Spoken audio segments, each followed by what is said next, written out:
So great to have your company once again on NBL Marketplace, your home of NBL free agency. And teams have been slowly but surely filling out their rosters for the NBL 26 season.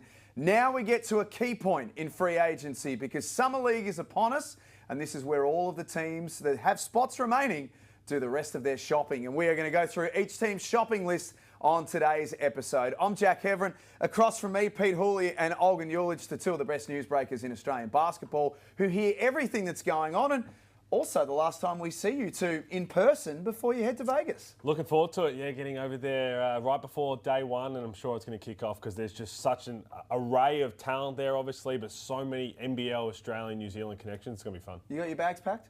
Not at all.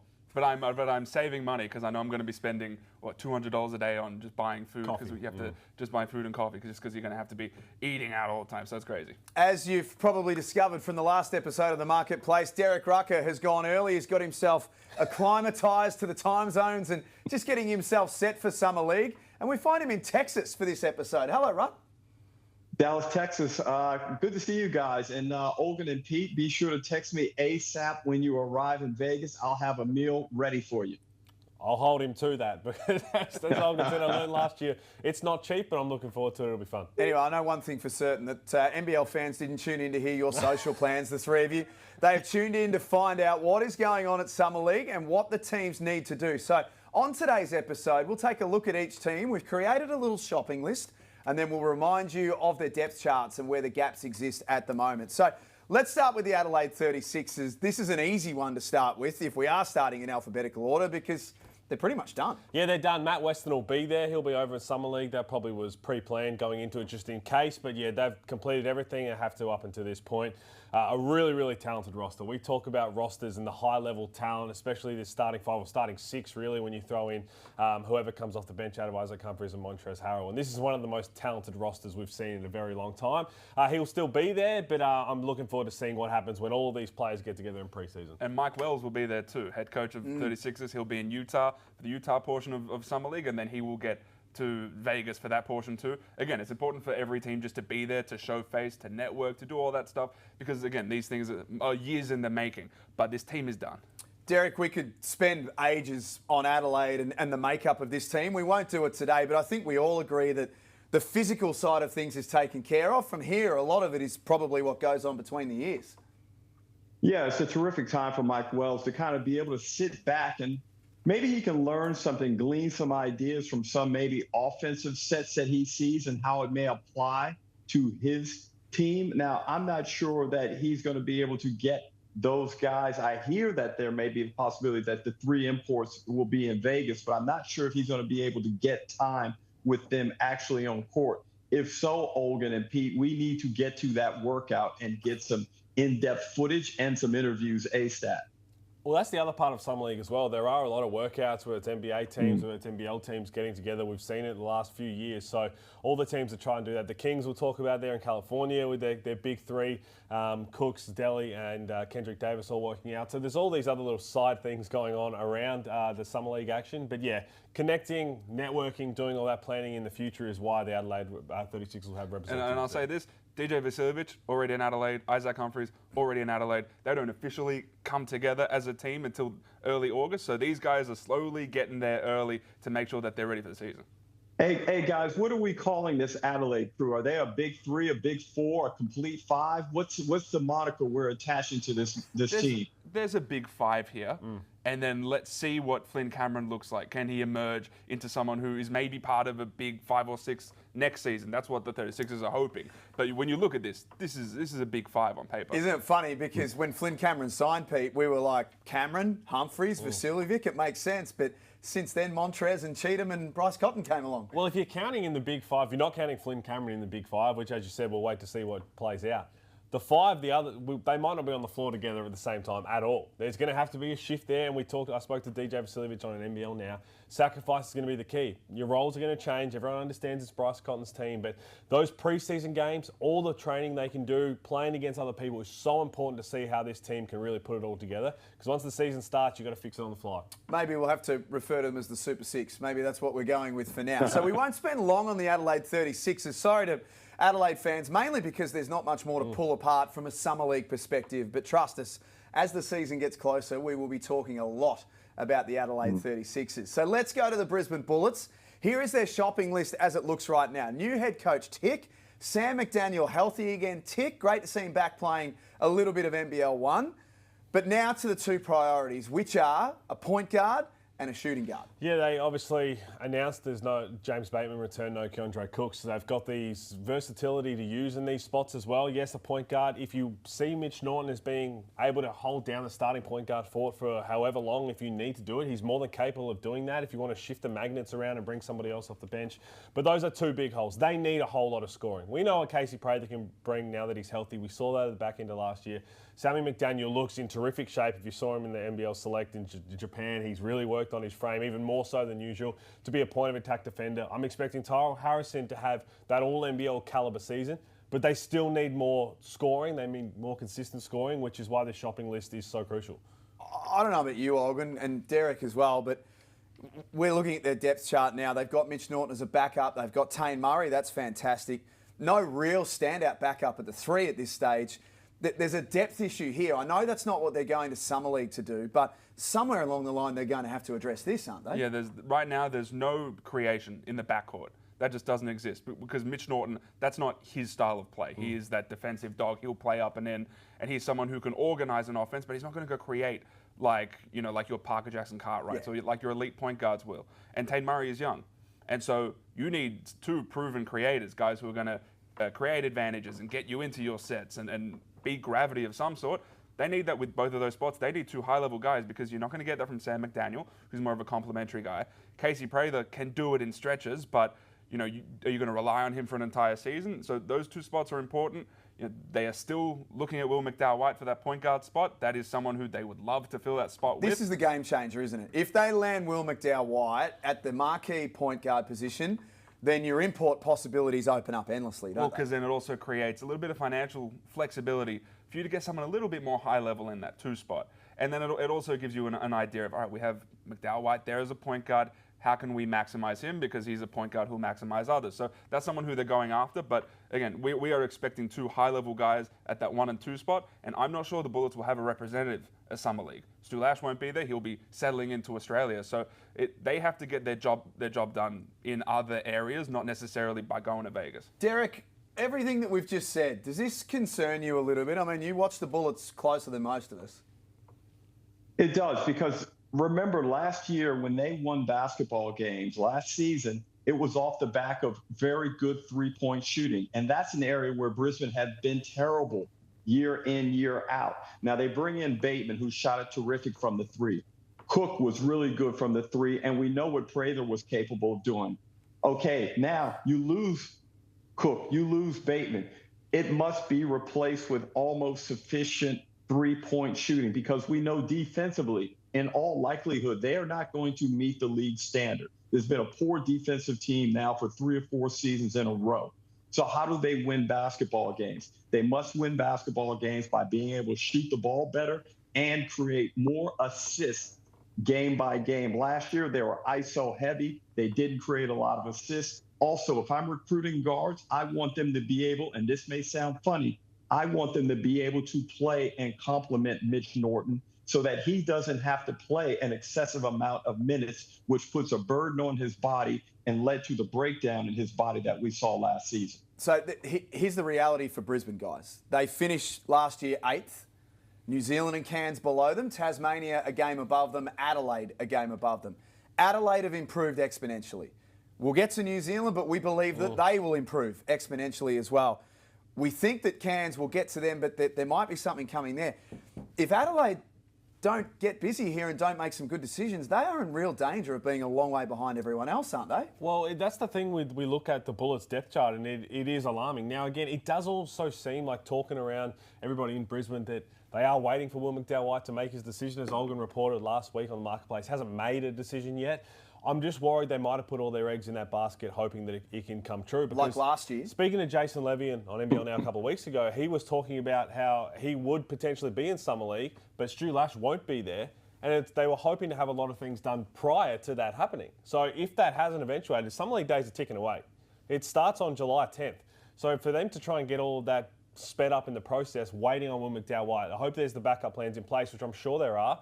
But it is harder if you're not there in person to be able to do that. I'm sure they have plenty of names on the whiteboard. But the Will McDowell-White one is the key. If they get him, it does change everything positively. Yeah. But if he decides to go back to Europe, which we thought was going to be the more likely situation, I hope they're not left front on the back foot, which I don't think they will be, but you just never know. Well, Pete, let's look at this, because if they don't get Will McDowell-White, which would be a blow to them again, okay, what do they do for their style of play? Okay, it's very unlikely that you're going to be able to get two imports that are going to be able to impact defensively to the extent that they need. Maybe they're going to have to do an Adelaide light and be like, let's just go and score points and see if you can catch us. That's probably the most likely scenario. If they don't get McDowell-White, then you have to go get two dynamic scoring guards. Again, like Adelaide has, and I'll say similar to what, if you're, the Sydney Kings have Delhi and Kendrick Davis, two guys who are going to create offense. And if they can get those two guys, then this team can function. My concern with all of that is you're bringing in a point guard, a shooting guard, combo guard, both of which haven't been in the NBL before if it's not Will McDowell-White. Look around the rest of the league. Melbourne United bring in Milton Doyle to play alongside Shaylee. Walker is a new signing. You look at the Sydney Kings, they've got two guys who are proven. Tyler Harvey's there at the Illawarra Hawks. Everybody else, Parker Jackson Cartwright. It's different in Tasmania because you've got a wing and a shooting guard alongside Sean McDonald, who's been there and is proven. Two guys who then have to adapt to the league, who you need to be your playmakers, be your creators, be your high-level scoring options. That's a little bit of an unknown when you're going into it. They've never seen the NBL before. They did that last year. They did it last year with Bateman and Keandre Cook. And while those guys turned out to be really cool players, it took a little bit of time. And we know that if you can't give away games in the NBL. The Bullets were, 2 games outside the play-in. Every year there is a team that is 1 or 2 games outside the play-in. And that teething process of bringing new guys in, that could be the difference between making the play-in and not. And hindsight's a wonderful thing, but then you think, okay, if they could have pivoted towards whatever point guard they're looking at, whether it's McDowell-White or somebody else, and then keep James Bateman from last year to slot alongside, that would have made that growing pain period a lot less, you would think. That's what they were hoping for. That's what they were hoping for, but that's the professional landscape. Can I just throw one name at you, and this is totally without notice here, so shoot me down if you want. or because we're recording, we might just take it out. Would Ian Clark not be a potential name that a team like Brisbane should consider? Has been in the league before, knows it back to front, can handle the ball. He's not a point guard, but can handle the ball, shoots it well. Does he tick a lot of boxes here for Brisbane? Jack, I hear you. I don't mind that idea at all. And I've been saying for a number of months now, since free agency opened, I still think Jordan Crawford would be a very good option in Brisbane. And I don't know all the ins and outs in terms of what his financial demands may be, Olgun. Perhaps you have some insight into that. But again, Pete, I acknowledge your point 100% about bringing guys in that have some familiarity with the league. Perfectly happy with the Crawford-Clark backcourt. I don't think so. As in, I don't know if NBL teams see Jordan Crawford as a starter level guard in this league, especially a point guard. Is he the guy who you're going to trust, especially as a new head coach in Stu Lash, to run your offense and to guide your offense? I don't think so. However, if this team is able to land Will McDowell-White, then I don't know if there's a more perfect sidekick to him than Ian Clark. Yep. So if that happens, then Clark or someone in that mold should absolutely be the priority. Love the Ian Clark thought, though. He loves the NBL, loves Australia. He would fit in. He's a proven winner. Fit in alongside these guys who you need to take under your wing. He gets to step into a starting role that I'm sure would be enticing for him, always coming off the bench, more than capable of playing at that high level as a starter. The Jordan Crawford one we'll talk about with the team next. I think that if Jordan Crawford is to come back in the NBL, I think it would be with the Cairns Taipans, if it ain't at all. Well, let's go to the Cairns Taipans. But as we close off on Brisbane, Stu Lash, you're welcome. There's one of your imports locked away with Ian Clark. Let's go to the Cairns Taipans, because Adam Ford, now that he's back with the Taipans, he is going to be like a mad shopper at the Boxing Day sales. He is at the front of the store, knocking on the doors for them to open at 9 o'clock, with a lot of potentially cash to play with here. His shopping list is simple. Take your pick. Pretty much. Look, like, they need a bit of everything. They need a point guard. They need someone to play off the ball. Sam Wardenberg is a really intriguing marquee to have there because he's positionally versatile. You can go get a center if you want, or he can play the 5 and you can go get more of a 4-3 type, like a Casey Prather type. So there's some positional sort of flexibility there, but it is still a bit daunting. And again, I appreciate they still have to fill out the top end of this roster, and it'll largely be at Summer League. It's a bit daunting looking at the depth chart. Yes. Because there's just a lot of silhouettes there, and that's a little bit scary. They need a key local as well. So that's the other side of it. And we heard about the links potentially with Keanu Pinder going back to Cairns. That's not happening, but that's going to be another piece of how they pivot around. The other side, the positive you can look at with all the silhouettes and the gaps we see on the depth chart is that they have options. So whatever first comes, then you start to go, okay, now we'll go to plan B, C for the other ones, go all around that.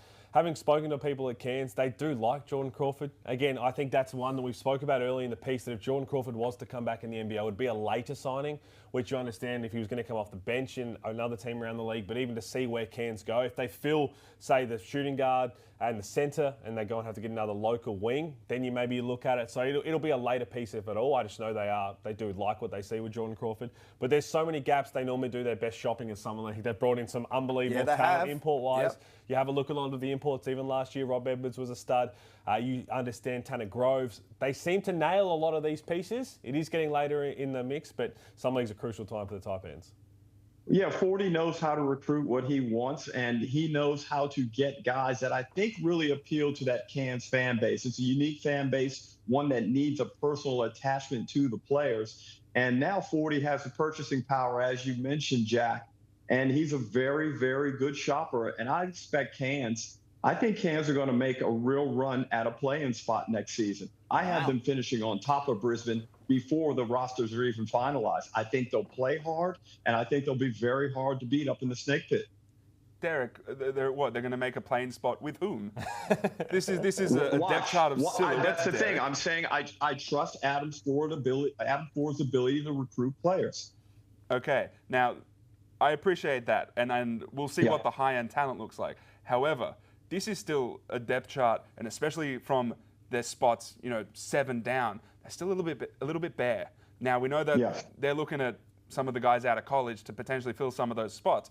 But if you're going to be a play-in team or a playoff team, you need guys who can play in meaningful moments. And rookies generally aren't those guys. And when you look at the bench, it still looks a little bit shallow. And when you look at who is left in the market from just the role players in the local free agent market, I don't know if there are many guys there who are really going to make a substantial impact in meaningful moments. So that's something that scares me, outside of just them having to obviously fill those high-level spots. You need to have 8 guys. Those points are valid, but also it's about the team you build, though, Olgun. It's not about the individual pieces. It's about what Adam Ford is capable of doing with teams, and he's proven himself. Even last year when they had some depleted rosters, they came up with some big victories. And again, you have to remember, and it's hard to do sometimes out of season, how difficult it is to go up to Cairns and win basketball games. I have no doubt what Adam Ford can bring out of a team their very best with all the players and the recruitment-wise. I have no doubt in that at all. You need to have 8 players in a rotation, right? But I think the key that's hurt the type ends over the last couple of years is when someone goes down for an extended period of time, they've been unable to replace them. So yes, it's about being able to spend money now and bring in high-level talent. But also, if someone goes down and they're missing 2 months, can you bring in a short-term replacement to kind of hold down the fort? Because I expect Alex Higgins-Titcher, he can play 25 minutes a night based on what we saw last year, continue to take steps to improve. Kyron Galloway, we saw he was a bit inconsistent last year. You expect him to fill in some gaps. So they're close to it. They're close to having the full rotation available. As long as the rest of the money's there to be able to spend along the way in case someone goes down for whatever, I trust Adam Ford and Cairns to be able to be really competitive. Okay, so the key to this team, as much as, let's say we trust that 40 will fill those import spots with adequate players. Higgins-Titcher, Kyron Galloway, Carl Adnam, those 3 need to be able to step up and hold down the fort.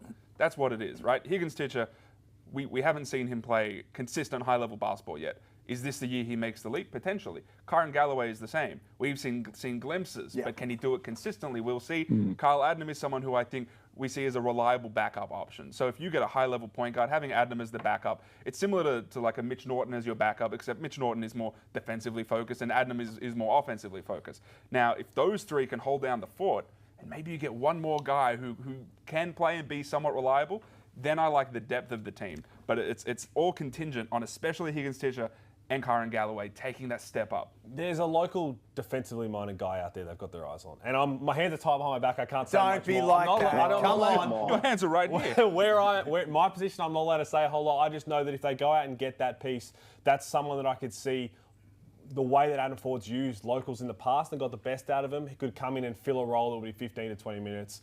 So we'll see what eventuates there. But that would, again, change the depth side of things. And that's all I can tell you. I won't say it. That's fine. Derek's dialed in from Texas at 3 in the morning and you're not telling us everything. I mean, come on. Because if it doesn't play out the way it does, I don't like putting things out there if they're not going to happen the way it is, especially if it could go the other way by putting it out there. It hurts.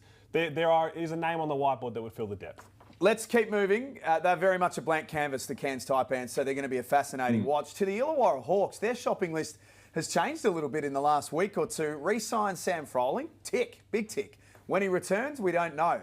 Get Lachlan Olbrich drafted, enormous tick, and well done to the Illawarra Hawks, to Justin Tatum, to everyone involved in helping that young man achieve his dreams, because they played a massive role in this. But now their shopping list has just grown a little bit as well. Sign a point guard, sign a power forward, and then ideally go back to back. All right, so the first thing, big congrats to Lachie Olbrich, 55th overall pick going to the Chicago Bulls, signs that two-way deal. Unfortunately for the Illawarra Hawks, they don't get any buyout money because it's a two-way deal. So it sucks in that respect, but congrats to him, and obviously they did a good job developing him over the past couple seasons. Now, we look at the spot that they need to fill there. They've obviously signed Harry Froling as a nominated replacement player. That is really important. He's playing extremely well in the NBL 1 South. He's someone who can step in and maybe provide some sort of impact early on. But signing him as an NRP keeps that spot open. And so there is still that Lachie Olbrich spot to fill. Now, there are some local bigs on the market. I think Harry Froling was probably the best available. But there are still guys out there that they can theoretically throw in there. But again, I'm looking at that point guard and that 4 spot. And that 4 spot, we spoke about Matt Hurd. Yep. Those talks are still ongoing. They are active. But he would be so important, or someone like him, because of his ability to play the 5. And you need that guy who's going to be able to play both positions, because losing Olbrich is such a blow. Pete, are you a little bit, by looking at this depth chart, no point guard, let's just assume they land a really good one because they've got a good track record. But with Sam Froling out at least until Christmas at the absolute minimum, the 4 spot, is that now the most important signing for Illawarra, given that they do have a little bit of lack of depth at the 4 and 5? I think it's still both. You can split it both ways. The point guard is super important alongside Tyler Harvey, someone that helps get the best out of him, which is what we saw from Trey Kell last year. David Hickey's going to play a whole lot more. Yeah. He's going to be coming into his best season, you'd think. Wani Swakala-Bullock take a step forward. Todd Blanchfield, Dan Greeter will see more. Like, there's all these pieces that can now step up. We talked about the lack of depth in other teams so far. I've got no worry about that with the Hawks. And with Mason Peatling there, he can slide down and play the 5 as well when needed. So as long as the power forward they get, if it is Matt Hurt, it's great. But whoever that power forward is has to be, as Olgun said, able to play a lot of minutes at the 5, because then you've got the versatility to throw Peatling, Froling, and hold down the 4. And I think they've still got enough to be very competitive under Justin Tatum. Now, we know Davo's going to play Summer League, and we wish him all the best. But let's say he is back for the Hawks in NBL 26. Pete, would you be willing to go with him possibly as your starting point guard, and then that opens up the versatility in your recruiting? It's an interesting one, because you look at, okay, hypothetically, if that happens, you've got Tyler Harvey, who can be a backup point guard as well when Hickey's off the floor, can handle the rock a little bit there, and then you could go out and get 2 imports in a 4 and 5 and kind of go around. I don't think they'll do that, because they do need a whole lot more scoring in the backcourt to have depth in that coverage area. He's more than capable of being a starter in this league, Hickey. I think that is absolutely certain. He's proven that. It's the rest of their roster makeup, and with Sam Froling due to come back, is why they wouldn't look to do that. Well, it'd be very difficult, Ruck, for example, to fill in from behind of Will Hickey. That's super important. And then the other one is looking at Hyungjung Lee. We should mention that. That was on my notes too. For transparency, tell us about that situation. So he is in the process of cutting ties with the team. He's looking to pursue NBA or NBA G League opportunities. And so while he hasn't done it yet, it's not official, he's in the process of making that contract void. And so he will go pursue those opportunities. And so losing someone like Lee, which I fully expect them to lose him, you remove another sort of advantage creator on the perimeter, someone who can draw a crowd. And if Tyler Harvey is your only guy who can do that, and Will Hickey in stretches, you need more than that, right? Because Wani Swakala-Bullock he showed to be really high level on both ends, but he's complementary. Toddy Blanchfield is complementary. So you need another creator, you need a game breaker type of guy at that point guard spot. They need a Trey Kell replacement. And Pete, just on Lee as well, with the type of player that he's classed as with the NBL, that's not an easy one to replace as well, is it? Yeah. No, it's not. Again, that's the whole point of like the salary cap and taking advantage of that, and the Hawks did a tremendous job of that last year. So a big loss for sure. And once that becomes official, we can talk about it more. But yeah, that's why his name's listed right there. And those 2 gaps are crucial to fill, but they've also got guys who have proven to be able to step up In extended periods, they can step up and compete. You know they're going to play a certain way under Justin Tatum. So nailing those last two, if one's Matt Hurt, awesome, and then you go out and get a high-level point guard, and they've still got enough. Yeah, they're towing that fine line of maintaining some level of continuity from that championship team. And I think, if Hickey comes back, you're looking good. But I just think Matt Hurt is ideal because he knows the league. He's driven. I think he really wants to succeed. And he has so much versatility up front. And it looks like he is someone who would respond well to Justin Tatum's style of coaching. Let's move on to Melbourne United. On the last episode of Marketplace, I said that for fans who don't want Melbourne to be good this season, I've got bad news for you. Yes, I've got notifications, and there are a few fans who don't like the fact that Melbourne United are going to be pretty good again this season because their shopping list is pretty much done. Recruit Milton Doyle, which they, from a long way out, targeted Milton or a player like him. They targeted Finn Delaney from a long way out. They've got the import point guard now that they were looking for. So it's just a centre. And from what you two have mentioned previously, they could make a really big splash in this position. Yeah, they could. They'll have the full representation in Summer League over in Vegas. They always do. Dean Vickerman, Nick Trulson, going over there and looking for that high-level talent. And again, you see in the depth chart, it's got Tyson Walker listed there as the point guard. We spoke about it last week that if Shea Ely's fully healthy, I expect him to be that starting point guard. But for Dean Vickerman to shift things around if he needs to be, and certainly he wasn't afraid to do that when Delhi was there, Ian Clark was there.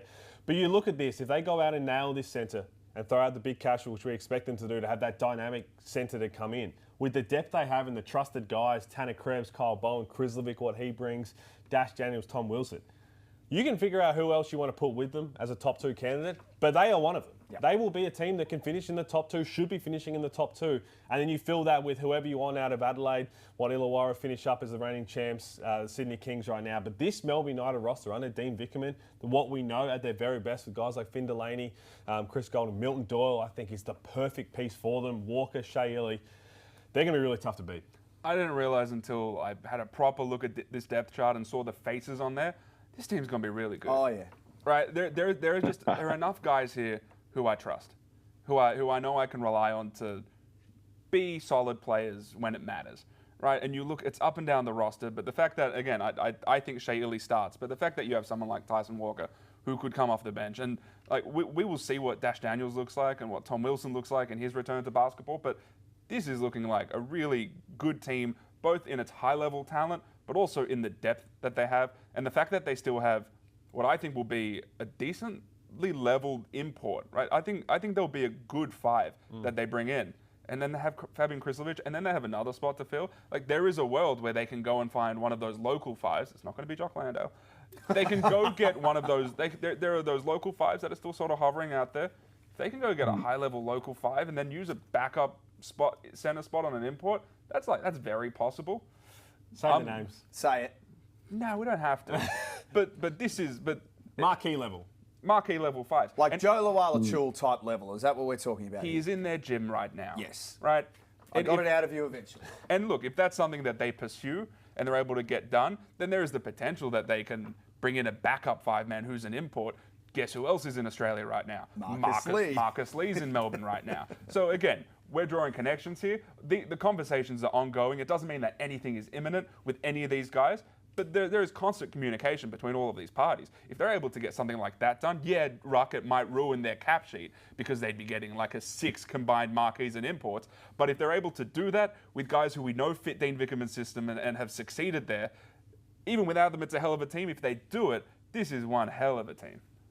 Oh, you know what I like about this team is that the interior defense is much better. And if you look at games 4 and 5 from 2 years ago, games 4 and 5 of last season's championship series, Melbourne United struggled defensively in the paint. And I think now with the diversity in the types of defenders, and they've got a little bit more beef up front, I think they are better equipped. The only area aside from that, if I was going to nitpick, is three-point shooting from the bigs. I'm not sure they're going to be very good in that area. But outside of that, this is one of the more balanced teams I think we've seen in 5 seasons. with that import spot still to come and the potential marquee player, as you mentioned. We may as well hit on the Joe Lyle-Trill thing since his name got thrown out there. So he hasn't signed anywhere yet. Obviously, I think has desire to go back to Europe and explore that market, or even the Asia market maybe at some point in his career. But not having a pen on paper means he is available, which means that teams will continue to reach out until he becomes unavailable. So you see what that situation looks like. It's not just Melbourne United who would lead a marquee level big. There are other teams that would need a marquee level centre as well. So Who else needs a marquee level centre, Pete? Well, we haven't got on to the Wildcats yet. We're going to get to them. But even talk That's about, next episode. You talk about marquees. I don't think there's been a conversation yet. Not that I'm aware of has taken place, but the Taipans need another marquee level guy as well. But I don't think there's a conversation there that has taken place yet. But all of that continues to fly until there's a pen on paper with these Aussies, whether it's NBA, whether it's Europe, whether it's Asia.